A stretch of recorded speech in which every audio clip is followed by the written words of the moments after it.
প্রয়াত জননেতা প্রাক্তন বিধায়ক দিলীপ সরকারের পঞ্চম মৃত্যুবার্ষিকী উপলক্ষে এক শ্রদ্ধা জ্ঞাপন অনুষ্ঠানের আয়োজন করা হয় সোমবার। এই শ্রদ্ধা জ্ঞাপন অনুষ্ঠানে উপস্থিত ছিলেন মুখ্যমন্ত্রী ডক্টর মানিক সাহা, এলাকার বিধায়িকা তথা দিলীপ সরকারের ছোট বোন মীরা রানী সরকার সহ ওনার অগণিত গুণমুগ্ধরা। প্রত্যেকেই প্রয়াত প্রাক্তন বিধায়ক দিলীপ সরকারের প্রতিকৃতিতে পুষ্পার্ঘ্য অর্পণ করে শ্রদ্ধা নিবেদন করেন এবং তার প্রতি শ্রদ্ধা জানিয়ে 1 মিনিট নীরবতা পালন করেন।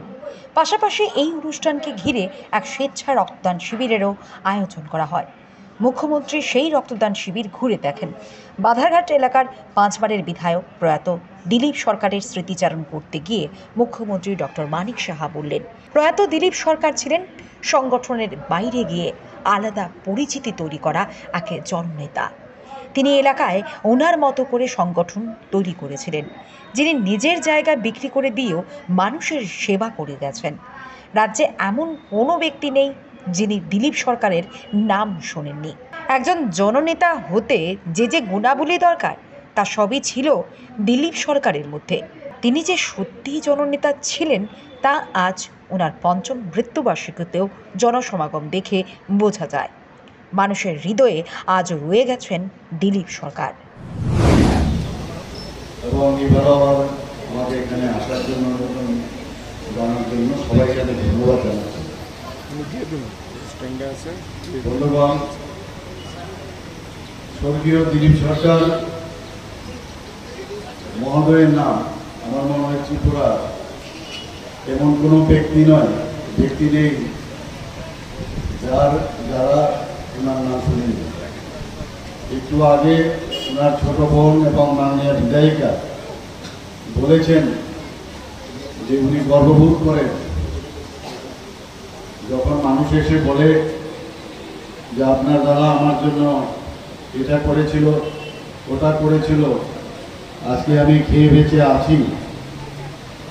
এটা শুধু ওনার বোনের গর্বের বিষয় না, আমাদেরও গর্বের বিষয়। জননেতা বলতে যা যা একটা গুণাবলী দরকার সেগুলো ওনার মধ্যে ছিল, আমরা সেটা জানি। আমরা অনেক সময় পার্টিতে আমরা অনেক ধরনের নিয়মাবলী আছে, আমাদের সেগুলো ফলো করতে হয়, যে সংগঠন কিভাবে করতে হয় ইত্যাদি আমাদের একটা ধাঁচা আছে, সেই ধাঁচা আমরা মেনে চলি। কিন্তু আমাদের যে দিলীপ বাবু, উনি সংগঠনের বাইরে গিয়ে একটা আলাদা পরিচিতি ছিল এবং উনি ওনার মতো করে সংগঠন এখানে সাজিয়েছিল, বিশেষ করে বাধারঘাট এলাকায়। এবং এতদিনের উনি এখানে বিধায়ক ছিল, সবাই জানেন এখানে ওনার নিজের জায়গা বিক্রি করেও উনি মানুষকে সাহায্যের হাত বাড়িয়ে দিয়েছিল। আমরা জানতাম, আমি যখন এখানে মেডিকেল কলেজে আমার হসপিটালে আমি ছিলাম, এই এলাকার বহুজন আমার কাছে যেতেন বিভিন্ন চিকিৎসার কারণে, প্রায়শই ওনাদের সাথে কথাবার্তা হতো। আমি প্রত্যক্ষভাবে রাজনীতির সাথে তখন জড়িত ছিলাম না, কিন্তু কথাবার্তা বলতাম। তো ওনার প্রতি যে ওনাদের যে শ্রদ্ধা, সেটা কিন্তু তখন আমি ফিল করতাম এবং এক বাক্যে ওনারা বলতেন যে না,